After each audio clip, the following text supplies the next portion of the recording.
Amada Iglesia de Cristo, los saludo con la paz de Dios. Esa es la lección 3 de la serie Doctrina Básica que sostienen y preservan las iglesias pertenecientes a la Asociación de los Estudiantes de la Biblia en el mundo. Se sugiere que antes de ver ese material, hermanos, vean el primer video de esa serie. El video se llama El Dios que adoramos. En las instrucciones se comparten indicaciones para una mejor comprensión de la información aquí presentada. El día de hoy, hermanos, vamos a estar estudiando un tema que es el Espíritu Santo. Ese es el tema que vamos a estudiar el día de hoy, hermanos. Ese es el tema número 3, el Espíritu Santo. Para que, bueno, lo tengamos en mente, vayamos precisamente entendiendo qué es lo que vamos a estudiar el día de hoy. Este tema, hermanos, lo vamos a dividir en varias secciones, como podrán ver en pantalla. Aquí tenemos los textos bíblicos clave, los textos base para ese estudio. Búsquenlos, por favor, en su Biblia. No importa qué versión sea, en teoría debería de decir lo mismo. Tendríamos que utilizar nuestras Biblias, hacer apuntes, hermanos. Si tienen duda, por favor, sigan estudiándolo más tarde. Vamos a comenzar, hermanos, estudiando sobre el Espíritu Santo. ¿Qué es el Espíritu Santo? Primero quisiera comentarles lo que dice la nota al pie de página, que es esto de aquí, que menciona lo siguiente: la palabra espíritu, hermanos, se traduce de las palabras ruach en hebreo y del griego neuma. Significan explosión, aliento, tempestad, mente, olor, viento y ventoso. También es representado como el Espíritu de Cristo, el Espíritu de santidad, el Espíritu de verdad, el Espíritu de la promesa, el Espíritu de mansedumbre, el Espíritu de gracia y Espíritu de profecía. Todos estos términos que empiezan con Espíritu se puede mencionar que es parte del Espíritu Santo, es la operación del Espíritu Santo. Ahora, la palabra Espíritu, como les comentaba, significa explosión, aliento, tempestad, mente, olor, viento, ventoso. Entonces, bueno, como tal, un espíritu, hermanos, no es algo que sea fácil de comprender para el ser humano. Es la forma que Dios se manifiesta o nos menciona que es un espíritu, o sea, los seres que viven en ese plano. No es como tal aire, aliento, viento, sino que es la única forma en que nosotros podemos medio entender qué es eso. Nosotros tenemos 5 sentidos para poder interpretar nuestra realidad. Sin embargo, en el plano donde vive nuestro Dios, seguramente esos 5 sentidos no sirven, seguramente son otros sentidos los que se necesitan para percibir esa realidad. Entonces, bueno, Dios nos menciona aproximadamente cómo podríamos entender eso. Es algo que no podemos ver, lo podemos sentir, no lo podemos manipular, no lo podemos atrapar. Eso es lo que significa realmente la palabra espíritu, para que podamos ir viendo qué significa la palabra espíritu. ¿Qué es el Espíritu Santo, hermanos? Pues bueno, vamos a leer algunos textos. Vamos a leer ahora sí Génesis capítulo 1, versículo 1 a 2. Génesis 1, 1 a 2 es el texto para poderlo estudiar en este momento.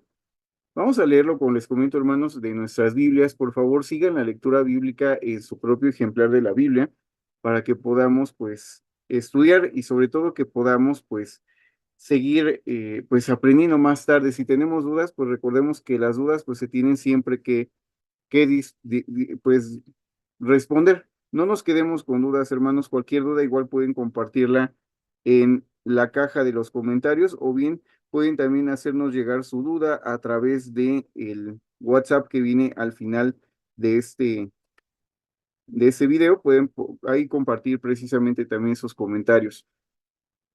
Bien, vamos a leer, hermanos, Génesis capítulo 1, versículo 1 a 2. Dice lo siguiente: en el principio Dios creó los cielos y la tierra estaba desordenada y vacía, y las tinieblas estaban sobre la faz del abismo, y el Espíritu de Dios se movía sobre la faz de las aguas.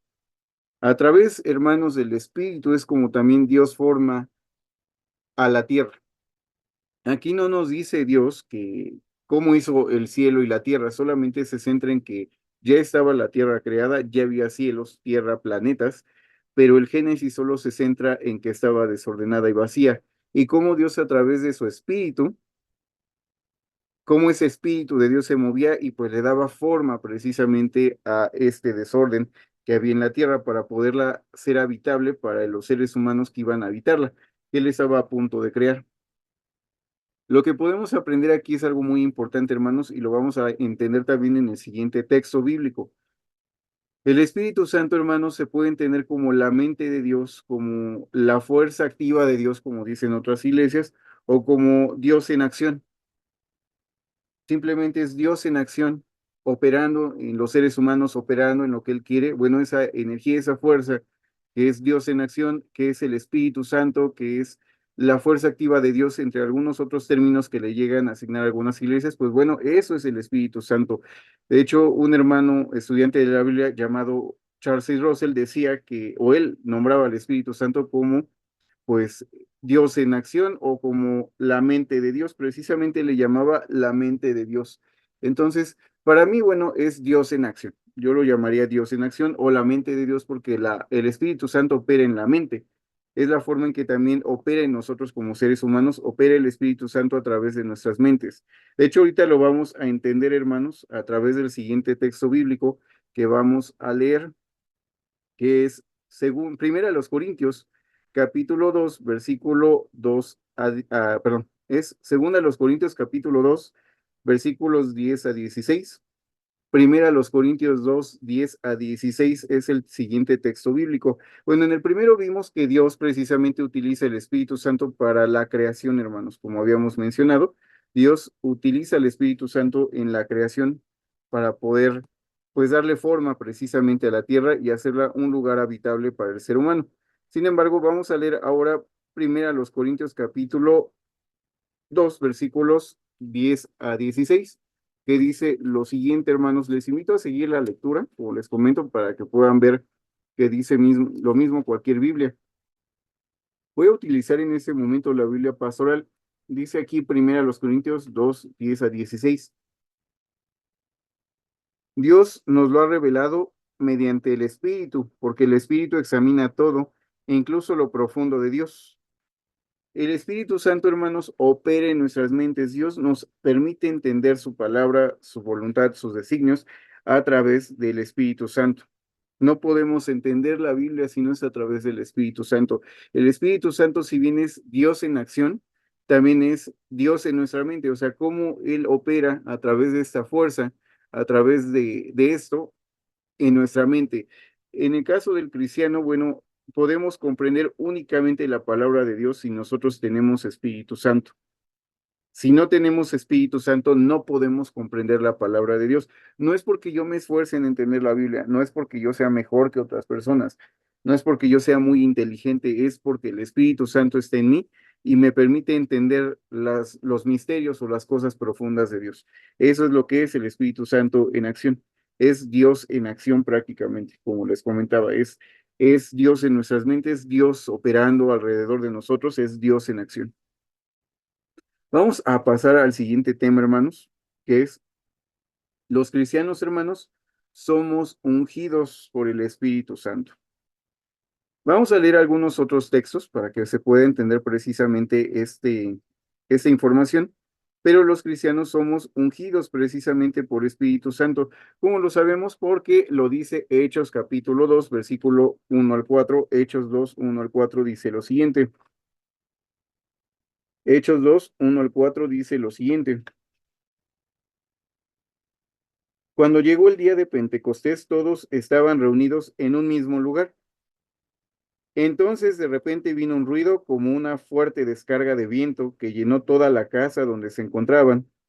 Sobre ellos se esparcieron repartidas unas lenguas como de fuego que se posaron sobre cada uno y todos quedaron llenos de Espíritu Santo y comenzaron a hablar en distintas lenguas según el Espíritu les concedía expresarse. En esta fecha, hermanos, en el año 33 aproximadamente, en ese mes de Pentecostés, la iglesia es fundada a través del Espíritu Santo.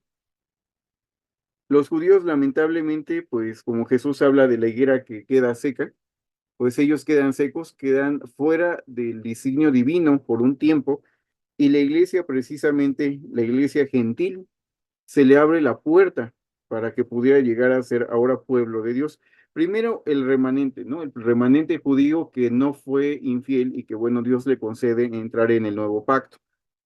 Pero también los gentiles, hermanos. Entonces, la iglesia precisamente empieza a operar en ese momento. Primero, con el remanente judío que fue fiel a Jehová en el primer siglo, y posteriormente, pues va entrando la gente de las naciones.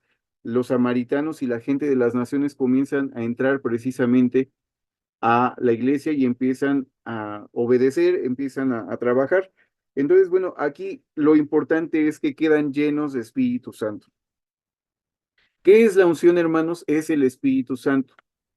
Los antiguos profetas, los reyes, la gente de antes, precisamente del Nuevo Testamento, eran ungidos por Espíritu Santo solo para hacer una o tener una misión, cumplir un servicio a Dios.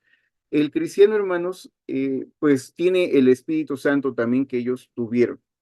De hecho, hermanos, si nosotros nos remontamos un poco a lo que era Aarón, cuando él fue nombrado sumo sacerdote, cuando él fue nombrado, precisamente a él se le derrama una jarra de aceite en la cabeza.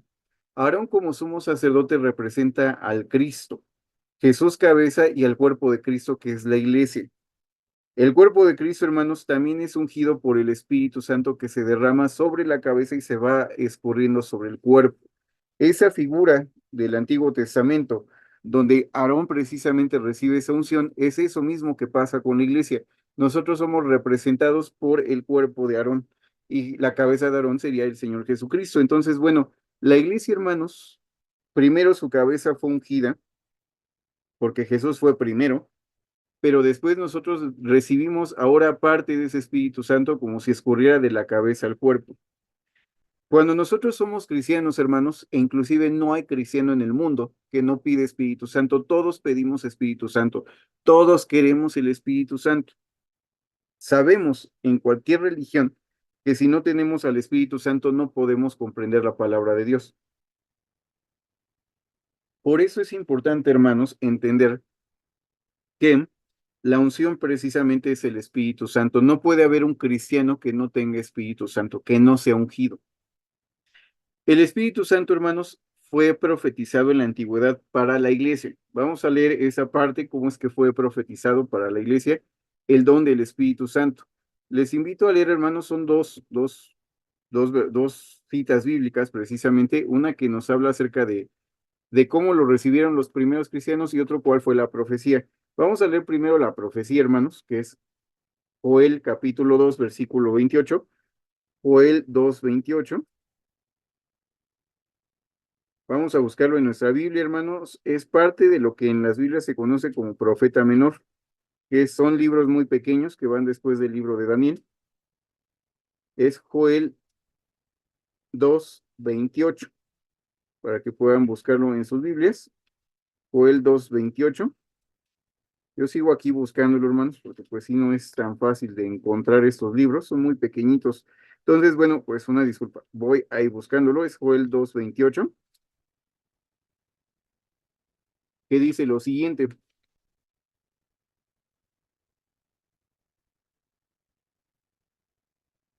Y después de esto, infundiré mi espíritu sobre toda carne, y profetizarán sus hijos y sus hijas, sus ancianos soñarán sueños, sus jóvenes tendrán visiones.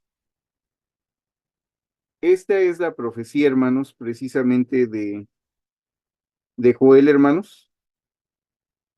Es la profecía de Joel capítulo 2, 28. Quiero decirles, hermanos, que en la versión católica no existe el versículo 28, pero está en el versículo número 1 del capítulo 3, para que puedan también leerlo. Y después de eso infundiré mi espíritu sobre toda carne y profetizarán tus hijos y tus hijas, sus ancianos soñarán sueños y sus jóvenes tendrán visiones, dice esta Biblia, para que lo tengan presente. Entonces, bueno, eso fue lo que profetiza Joel, dice, tus hijos y tus hijas profetizarán. Ahora, ¿qué es el cumplimiento de esa profecía? Esto, bueno, no lo digo yo, lo dice el apóstol Pedro. Vamos a leer Hechos capítulo 2, versículo 14 a 17. Es Hechos 2, 14 a 17. Dice lo siguiente. Entonces Pedro se levantó con los 11, alzó su voz y les dijo, judíos y todos los habitantes de Jerusalén escuchen esto y presten atención a mis palabras. Estos no están borrachos como ustedes suponen, ya que apenas son las 9 de la mañana. Lo que ocurre es lo que anunció el profeta Joel. Sucederá en los últimos días, dice Dios, que derramaré mi espíritu sobre toda carne. Sus hijos y sus hijas profetizarán, sus jóvenes tendrán visiones y sus ancianos tendrán sueños. Y en aquellos días derramaré mi espíritu sobre mis siervos y mis siervas y profetizarán. Entonces, dice Pedro, no están borrachos, ustedes los ven hablar en lenguas, ustedes los oyen hablar cosas que tal vez no deberían de saber, pero fue a través de la unción del Espíritu Santo. De hecho, Jesús dice, no se preocupen por lo que han de decir, porque el Espíritu hablará por sus bocas. Entonces, yo cuando hablo, hermanos, en teoría debo de pedir la participación del Espíritu Santo, porque no puedo yo hablar de forma humana, tengo que permitir que el Espíritu opere. Aún así, hermanos, quiero decirles que los apóstoles, siendo llevados por Espíritu Santo, ellos fueron inspirados, ellos son los únicos inspirados. Ellos, pues sí, lo que enseñan es palabra de Dios. Su enseñanza no tuvo errores. Tal vez sus vidas personales, pues sí, porque pues bueno, eran personas, ¿no? Eran pues humanos, no eran perfectos, pero en su enseñanza era inequívoca. En el caso de nosotros somos guiados, no inspirados, somos guiados por Espíritu Santo todos nosotros para poder cumplir nuestra consagración y comprender lo que Dios quiera que comprendamos. Nosotros no podemos ir más allá de lo que el Espíritu Santo quiera revelarnos, solamente podemos entender lo que Dios y Jesús quieran que sepamos en ese momento, pero no más. Vamos a leer, de hecho, eso, hermanos, en Juan 14, 15 a 17. Juan 14, 15 a 17 es la siguiente cita bíblica, hermanos. Juan 14, 15 a 17. Vamos a leer varios textos, hermanos, de hecho. Juan 14, 15 a 17. Juan 14, 25 a 26 y Hechos 6 del 9 al 10 son los textos bíblicos que estaríamos leyendo en ese momento para poder comprender realmente cómo es que Jesús nos deja el Espíritu Santo para que sea nuestra ayuda en nuestra vida cristiana. Pues bueno, les invito a leer todas las citas, hermanos. De hecho, las estamos viendo en pantalla para que puedan seguir la lectura bíblica. Lo voy a leer, hermanos, de la versión Valera. En esta ocasión vamos a leer la versión Valera. Vamos a comenzar por Juan 14, 15 a 17, que dice lo siguiente. Si me amáis, guardad mis mandamientos, yo rogaré al Padre y os dará otro consolador, para que esté con vosotros para siempre el Espíritu de verdad, al cual el mundo no puede recibir, porque no lo ve ni lo conoce, pero vosotros le conocéis porque mora con vosotros y estará en vosotros. Entonces, bueno, el Señor Jesucristo dice, yo me voy, pero les enviaré al ayudante, al Espíritu Santo, ¿no? Y ese Espíritu Santo dice que es un ruego de él al Padre, que sería enviado a nosotros como un consolador, como una guía, como un apoyo, que estaría con nosotros para siempre, hermanos, para siempre, ¿ok? Es para siempre. El Espíritu de la verdad, el cual el mundo no puede recibir, porque no está dispuesto a recibirlo, porque no quiere recibirlo, y porque Dios pues también no se los está dando, porque tal vez su corazón no está inclinado a lo correcto. El Espíritu de la verdad, el Espíritu de Dios, hermanos, como vemos en otras ocasiones, la palabra Espíritu Santo recibe otros nombres, como aquí Espíritu de verdad, el cual el mundo no puede percibir ni recibir, no lo ve, no lo conoce y no mora en ellos, solo mora con nosotros y estará en nosotros. Importante que diga que mora en nosotros. ¿Por qué, hermanos? El Espíritu Santo no es una persona, no es parte de una Trinidad. ¿Por qué no puede ser parte de una Trinidad, hermanos? Porque si el Espíritu Santo fuera una persona, eso sería una posesión. Yo ya no estaría actuando de forma libre e independiente, yo no tendría libre albedrío. En realidad, porque hay alguien dentro de mí operando y ya no tengo yo control sobre mis pensamientos, mi forma, tal vez inclusive mis acciones, sino que habría alguien poseyéndome y eso no es correcto. Dios nos ha dado libre albedrío. El Espíritu Santo precisamente es más que nada, es la fuerza de Dios o Dios en acción, pero en nuestras mentes en ese momento, de acuerdo a lo que dice Jesús. Es como un buscador, hermanos. De hecho, vamos a leerlo en el siguiente texto que es Juan 14, 25 a 26, Juan 14, 25 a 26, que dice, os he dicho estas cosas estando con vosotros, más el Consolador, el Espíritu Santo, a quien el Padre enviará en mi nombre. Él os enseñará todas las cosas y os hará recordar todo lo que os he dicho. El Espíritu Santo, hermanos, es más como un buscador. Como cuando nosotros tenemos un Excel o tenemos tal vez un buscador en Internet. Bueno, nuestra mente debe de estar llena de la palabra de nuestro Señor Jesucristo. Debemos de leer lo que Jesús ha enseñado. Debemos de leer la enseñanza apostólica, que es la base de la iglesia. Debemos de leer la Biblia, estudiarla, que no es lo mismo que leerla. Una vez que estudiamos las escrituras, hermanos, el Espíritu Santo actúa como un buscador. Es posible que a lo mejor digamos, tengo un problema, necesito saber qué hacer ante ese problema. ¿Qué va a hacer el Espíritu Santo? Será un buscador en nuestra mente. Va a buscar en nuestra base de datos qué hemos llenado en nuestra mente, con qué información llenamos nuestra mente. Ahí es donde va a operar. Nosotros debemos de estar llenos de las palabras de Jesús, de la Biblia, para que entonces sea como un buscador y diga el Espíritu Santo, recuerda esto. Mira, eso es lo que ha dicho Jesús. Y el Espíritu Santo va a ordenar nuestras mentes, nos va a ayudar a entender la palabra de Dios, qué es la voluntad de Dios y qué es lo que Jesús nos ha enseñado. Eso es el Espíritu Santo, no es una posesión, no puede ser una persona porque sería una posesión que anula nuestra libertad, anula nuestro libre albedrío y eso no es posible. Va en contra precisamente de la enseñanza de nuestro Dios. Nosotros tenemos la libertad de decidir. Pongo delante de ti la vida y la muerte, dice Jehová, para que escojas la vida o la muerte. Yo te sugiero que escojas la vida, dice Jehová. O sea, no nos obliga. Entonces, el Espíritu Santo no es algo que nos obligue o que nos posea, sino es algo que esté en nosotros para ayudarnos a recordar. Hechos 6 del 9 al 10 dice lo siguiente, Hechos 6 del 9 al 10. Entonces se levantaron unos de la sinagoga llamada de los libertos, de los de Cirene, de Alejandría, de Cilicia y de Asia, disputando con Esteban, pero no podían resistir a la sabiduría y al espíritu con el que hablaba. Simplemente se levantaron personas sabias, personas que sabían, pero cuando el espíritu está hablando, hermanos, no hay quien pueda detener al espíritu, no hay quien pueda resistir a la persona que esté hablando a través del Espíritu Santo.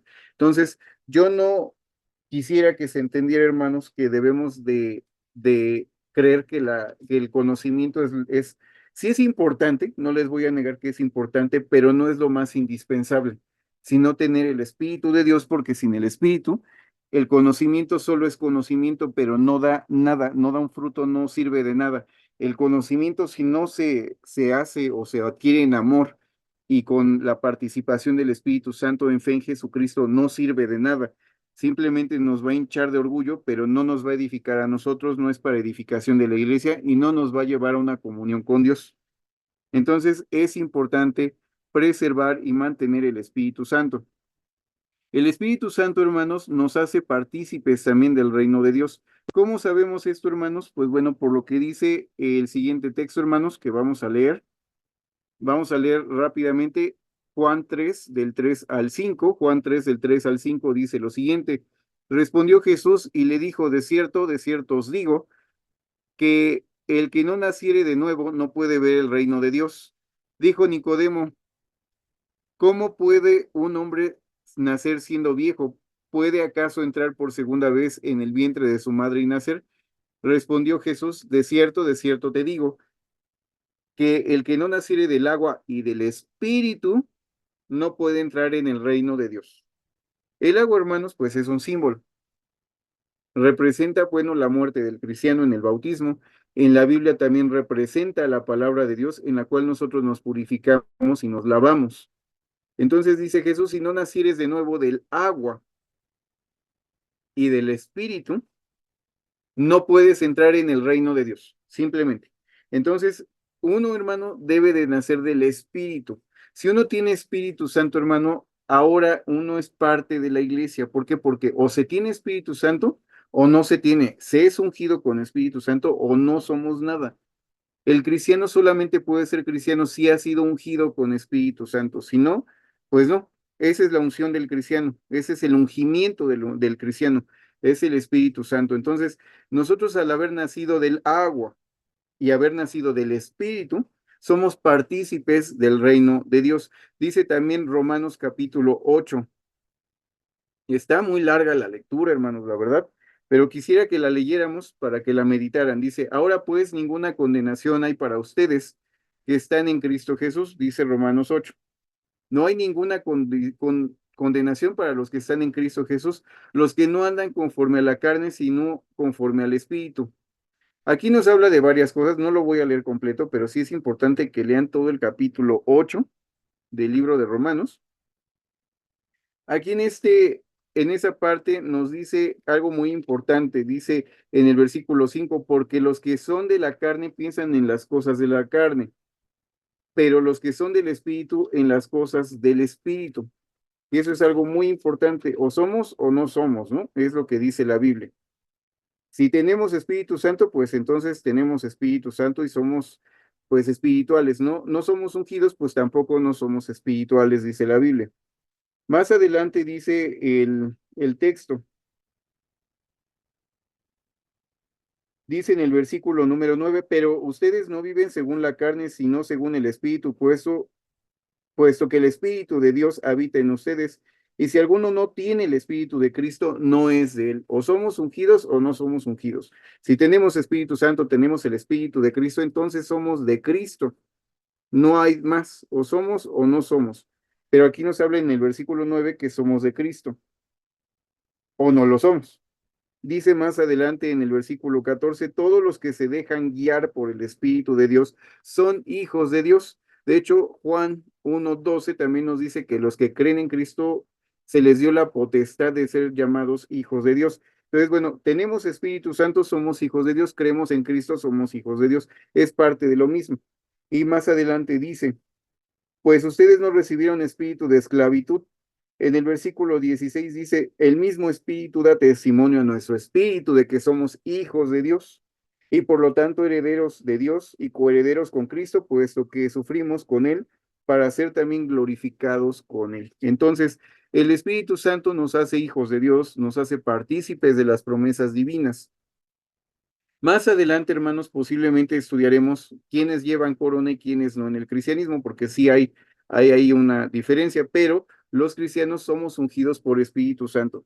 No hay cristiano que no sea ungido por Espíritu Santo, porque si yo no fuera ungido por Espíritu Santo, hermano, si yo dijera, pues no, yo no quiero participar del reino, no, hermano, yo no quiero ir al cielo, yo no quiero eso, pues no, hermanos, porque nosotros no ponemos condiciones a Jesucristo. Jesús ha dado órdenes y leyes.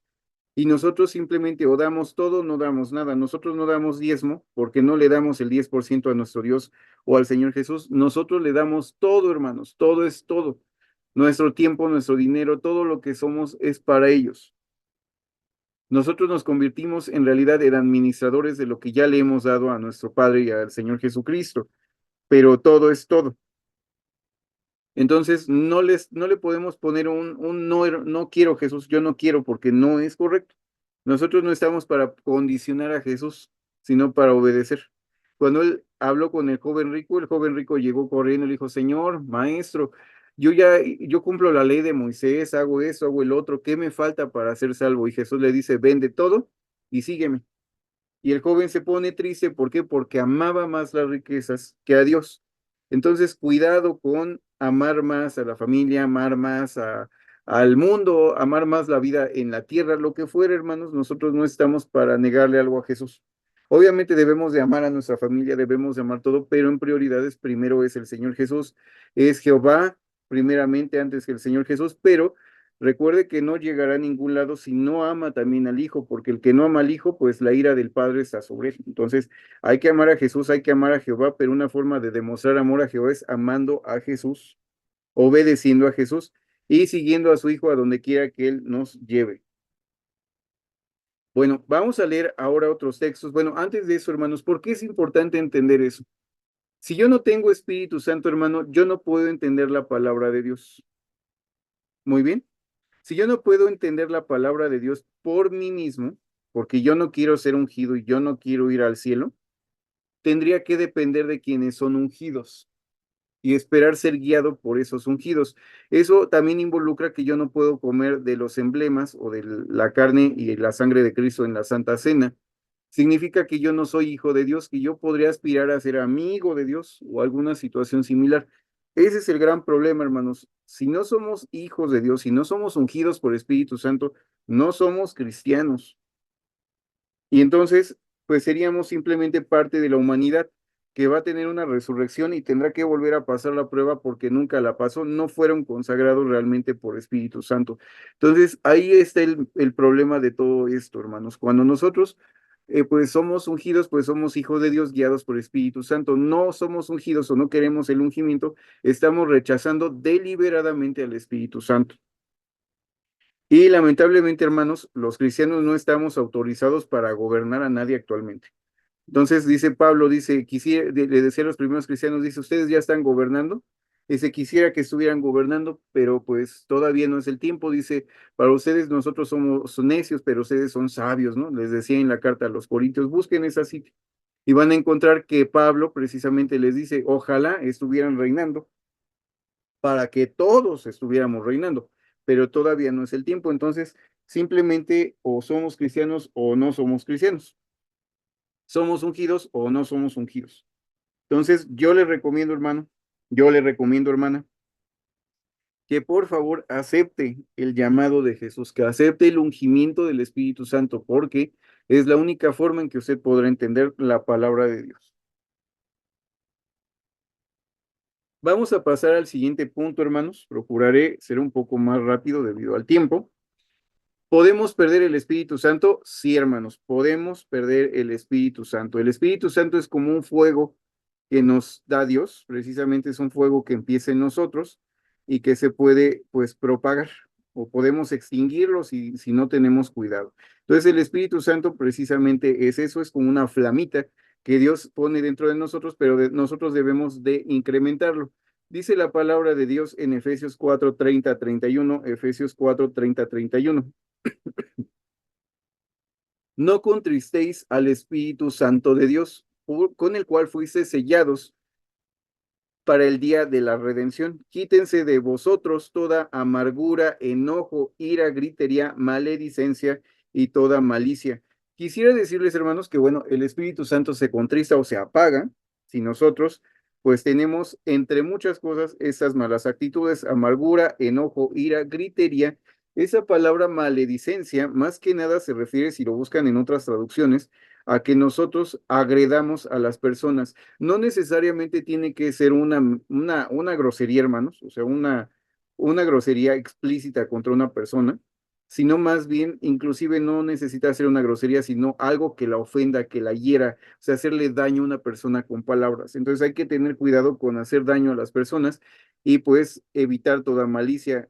El texto de Primera Tesalonicenses 5:19. Primera Tesalonicenses 5:19 dice, no apaguéis el espíritu. Es todo lo que dice, no apaguéis el espíritu. Tan claro como eso, tener cuidado de no apagar el espíritu de nuestro Dios, porque se puede ir, hermanos, el Espíritu Santo se puede ir y pues nos dejaría en el mundo prácticamente, ¿no? Entonces, bueno, otro punto que no lo voy a leer por tiempo, hermanos, pero pueden buscarlo, es Juan 14:17. Juan 14:17, evitemos la mente del mundo. El mundo no percibe las cosas de Dios, hermanos. El mundo no conoce la voluntad de Dios. Entonces, mientras nosotros humanamente evitemos la mente del mundo, o sea, las cosas que corrompan nuestras mentes, y cada quien es responsable, hermanos, cada quien es responsable de tener cuidado en eso. Yo no los voy a estar vigilando, mi religión no los tiene por qué vigilar, ni ninguna religión. Ustedes, responsable de sí mismo ante Dios, evite la mente del mundo. Está la mente de Dios, el Espíritu Santo de Dios que habita en nuestras mentes, pero también la mente del mundo, evítelo, para que usted también no se corrompa.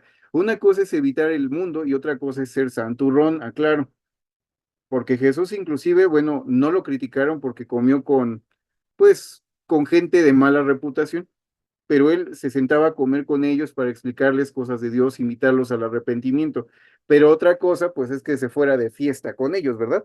Pero también hay gente que diría, no, es que no hay ni qué comer con ellos. Pues no, porque Jesús no hizo eso, o sea, Jesús no era un santurrón. O sea, Jesús era santo, pero no de ese tipo de santurrones actuales.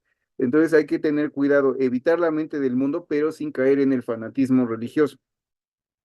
Es importante pedirlo a Dios. En Lucas 14, en Lucas capítulo 11, versículo 13, Lucas 11:13, se nos dice algo muy importante, hermanos, en Lucas 11:13, que voy a leer en ese momento.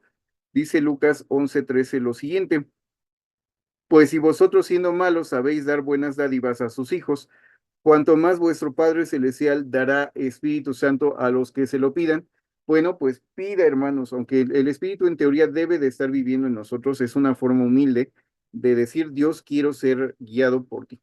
Entonces, hay que pedir Espíritu Santo para poder ser guiados por Dios, para que nuestro Dios nos guíe nuestros pensamientos hacia su voluntad, hacia lo correcto. Vamos a leer ahora, por favor, hermanos, Hechos 5:32, es Hechos 5:32, dice lo siguiente: y nosotros somos testigos suyos de estas cosas, y también el Espíritu Santo, el cual Dios ha dado a los que le obedecen. Quiere preservar el Espíritu Santo, obedezca la voluntad de Dios, no palabra de hombres, sino busque la palabra de Dios, ejecute la palabra de Dios.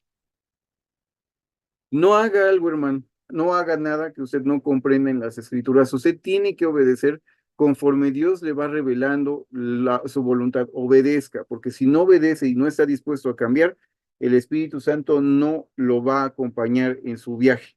Vamos a leer, hermanos, precisamente ahora bueno, ¿qué podría ocasionar que el Espíritu Santo se vaya y sea un pecado imperdonable?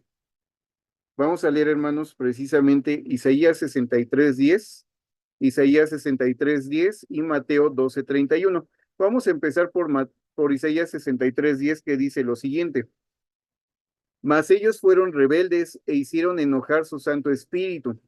Por ello, se les volvió su enemigo y él mismo peleó contra ellos. Aquí habla del Espíritu Santo y cómo el Espíritu Santo, hermanos, de la antigüedad, pero no solamente los abandonó, que eso es lo más triste, hermanos, no abandonó solamente a aquellas personas el Espíritu Santo, sino también que se volvió enemigo de ellos y peleó contra ellos.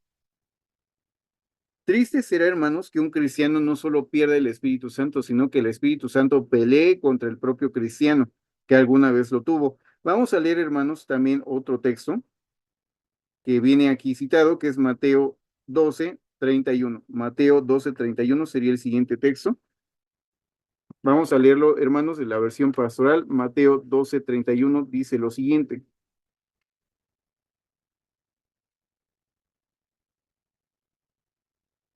Mateo 12:31 menciona esta Biblia. Por eso les digo, todo pecado y blasfemia les será perdonado a los hombres, pero la blasfemia contra el Espíritu Santo no se les perdonará.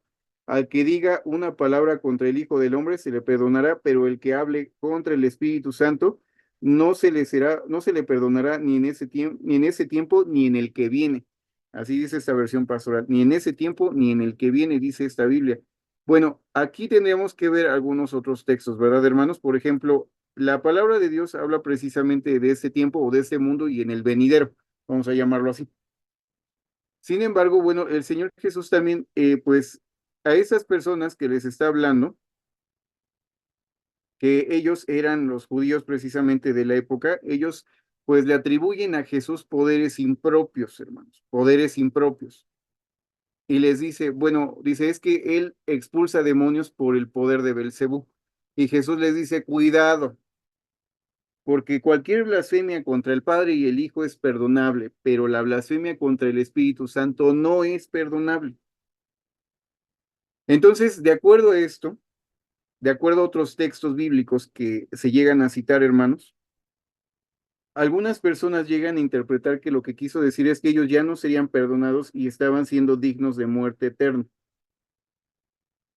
Sin embargo, hermanos, si nosotros recordamos en estudios anteriores o estudios que hemos tenido en este canal, Jesús les dice claramente a esos judíos algo muy importante. Les dice que ellos, dice que en el juicio,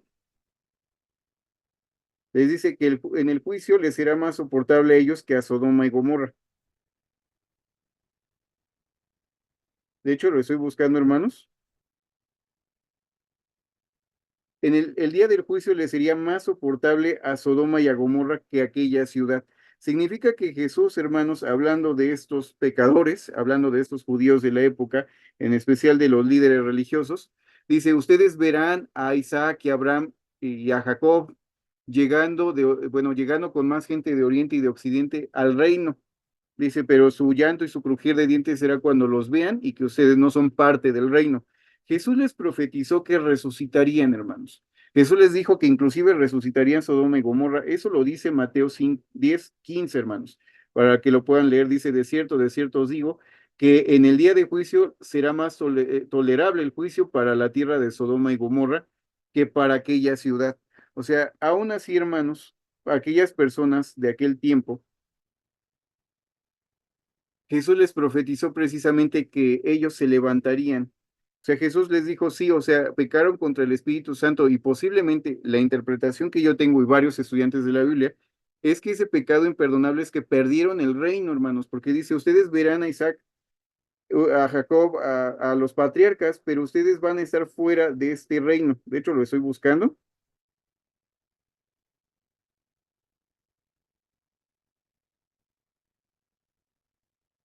Dice aquí en Lucas, precisamente Lucas 13:28, hermanos, Lucas 13:28, lo vamos a leer. Es Lucas 13:28, dice lo siguiente. Lucas 13:28 dice en el versículo 27, vamos a ver desde el 27, dice, pero él les dirá, no sé de dónde son ustedes, apártense de mí todos los que cometen injusticias. Allí será el llanto y el rechinar de dientes cuando vean a Abraham, a Isaac, a Jacob y a todos los profetas en el reino de Dios y ustedes sean arrojados fuera. Y vendrán de oriente y de occidente y del norte y del sur y se sentarán a la mesa en el reino de Dios. Entonces, él dice, ustedes los verán. Entonces significa que habría una resurrección. De hecho, Jesús dice, habrá resurrección tanto de justos como de injustos. Dice, todos los que están en los sepulcros saldrán, así como en Adán todos mueren en Cristo, todos serán resucitados o vivificados.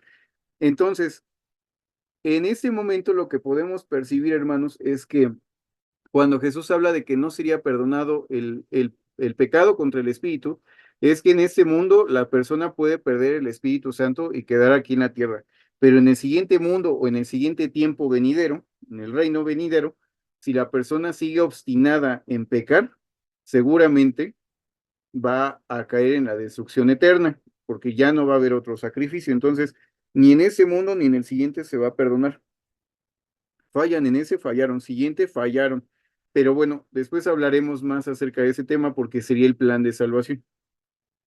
Pero ahorita, bueno, vamos a entender que el Espíritu Santo opera de esa forma, aunque sí quiero decirles que así como muchas iglesias entienden que si el cristiano falla en ese momento y no se arrepiente y pierde el Espíritu Santo, entonces Dios precisamente lo enviaría a la segunda muerte, a la muerte eterna, de acuerdo a lo que piensan algunos estudiantes de la Biblia.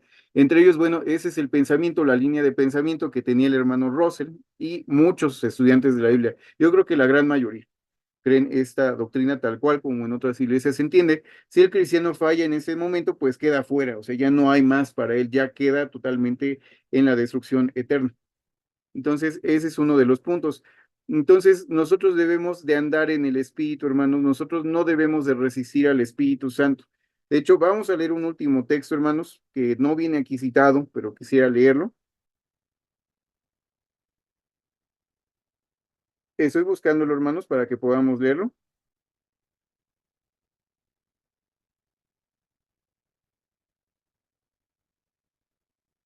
Vamos a leer ahora, hermanos, Hebreos capítulo 10, versículo 29. Hebreos 10, 29 dice lo siguiente.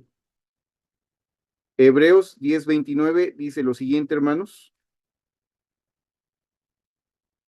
De hecho, lo vamos a leer desde el versículo 26. Dice aquí Hebreos 10, 26. Si seguimos pecando voluntariamente después de haber recibido el conocimiento de la verdad, ya no queda sacrificio por nuestros pecados, sino una terrible espera de juicio y del furor de fuego que ha de devorar a los rebeldes. Cuando alguno viola la ley de Moisés, lo ejecutan sin compasión basándose en el testimonio de dos o tres. Cuanto más castigo piensan ustedes que merecerá el que pisotee la sangre del Hijo de Dios, que profane la sangre de la alianza que lo santificó y ultraje el Espíritu de gracia. Entonces, bueno, aquí vemos que si alguien pisoteare la sangre de Cristo después de recibir conocimiento, pues quedaría una expectativa de muerte. Ese es el texto que los hermanos tienen como base para creer que aquel que peca actualmente, pues ya es digno de muerte por la eternidad. Sin embargo, bueno, en este texto, hermanos, pues aquí habla acerca de, pues precisamente de seguir haciendo las cosas de forma correcta. Deberíamos de leer todo el capítulo, hermanos, se los dejo de tarea para que entiendan de qué está hablando Pablo. Pero también quisiera leerles por último, ahora sí, Hechos, capítulo 5, versículo del 1 al 6, Hechos 5 del 1 al 6. En el caso mío, bueno, la interpretación que puedo compartirles, hermanos, juzguen si es correcta o no, si los hermanos tienen razón o no, que eso no es un punto de divisiones, aclaro, hermanos, porque sabemos que todos van a resucitar, eso es un texto que sabemos todos, pero sí hay diferencias a veces entre la interpretación que tenemos sobre quiénes podrían resucitar y quiénes no.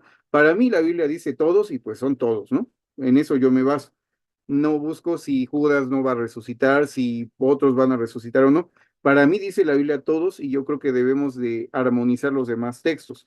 Sin embargo, bueno, esa ya es una tarea que le corresponde a cada uno de ustedes, pero es importante entender que eso no nos da libertad para hacer lo que queramos, sino que debemos de continuar en la palabra de Dios y hacer las cosas de manera correcta. Entonces dice aquí precisamente Hechos del 1 al 5, dice un hombre llamado Ananías junto con su mujer Zafira, vendió una propiedad, se quedó con una parte de la venta en común acuerdo con su esposa o mujer, luego trajo la otra parte y la puso a los pies de los apóstoles. Pedro le dijo a Ananías, ¿por qué Satanás ha llenado tu corazón para mentirle al Espíritu Santo quedándote con una parte de la venta? ¿Acaso no te pertenecía mientras no se vendía? Una vez vendida, no te seguía perteneciendo. ¿Por qué, pues, pensaste en tu corazón actuar de esta forma? No has mentido a los hombres, sino a Dios. Al oír esas palabras, Ananías cayó muerto, y un gran temor se apoderó de todos los que lo supieron. Vinieron unos jóvenes, lo envolvieron, lo sacaron y le dieron sepultura. Entonces, la interpretación que puedo darle al texto que acabamos de leer, el anterior, es que dice que si pisoteáramos la sangre de Jesús, primero Dios nos va a tratar de ayudar como hijos, nos va tal vez a zarandear para que regresemos, como un padre que tal vez pone un correctivo a un hijo para que se arrepiente y regrese. Si nosotros seguimos de necios, por supuesto que va a haber ira de Dios. Jehová no le perdonó a los judíos de la antigüedad sus infidelidades. ¿Qué le hace pensar a usted que él le va a perdonar su infidelidad a usted? O a mí, obviamente. Entonces yo creo que va a haber algún castigo ejemplar por haber fallado a un compromiso que usted hizo con él. No lo obligó Jehová, usted hizo un compromiso por voluntad propia. Entonces, posiblemente así como Ananías falleció y su mujer por haberle mentido al Espíritu Santo, por si por boca de 2 o 3 testigos es muerto alguien por la ley de Moisés, posiblemente también sea lo mismo para el cristiano actualmente, con derecho a la resurrección después, pero eso no significa que vamos a evadir el castigo. Si nosotros estamos fallando, posiblemente algo nos va a pasar en esta vida. Yo lo percibo así por lo que veo en las escrituras. Sin embargo, pues lo dejo de tarea a ustedes, hermanos, o les comento ese mismo texto, algunos hermanos lo comprenden como que ya no hay más para el cristiano en esta vida. Tal vez puede vivir la vida loca, vamos a decir el cristiano ahorita, que diga, pues ya no quiero nada, pero ya no tendría derecho a la resurrección, que eso es lo que creería el hermano Russell, así como la gran mayoría de los estudiantes de la Biblia, pero siempre ha habido como cierto grupito de quienes creemos que no podría hacer eso porque la Biblia promete que la resurrección es para todos, como habíamos visto principalmente es Juan 5 28 y 29 que dice que todos los muertos saldrán de sus tumbas, todos los que están en las sombras saldrán, y también lo que dice primero los Corintios 15 21 y 22 que dice que así como en Adán todos mueren, sin excepción, ahora en Cristo todos, sin excepción, tienen que salir de sus sepulcros, tienen que regresar a la vida. Pero bueno, hermanos, se los dejo de tarea. Lo que sí es importante es no falla el Espíritu Santo, porque si falla, usted ya no es cristiano y para recuperarlo, pues es muy complicado e inclusive posiblemente sea irrecuperable. Bueno, hermanos, pues les agradezco mucho que hayan seguido hasta el final de ese video. Cualquier duda, comentario, por favor, mándenlo a través de esos mensajes de WhatsApp, hermanos, mándenlo por este número de WhatsApp que estamos viendo en pantalla, hermanos. Manden, por favor, sus comentarios al teléfono de evangelismo que tenemos, que es más 521 72 98 10 38 12, más 521 72 98 10 38 12. Por favor, dudas, comentarios, compártanlas para poder apoyarlos en su estudio personal. Bueno, hermanos, pues me despido con la frase de siempre del apóstol Pablo. La gracia del Señor Jesucristo, el amor de Dios y la comunión del Espíritu Santo sea con todos vosotros. Amén.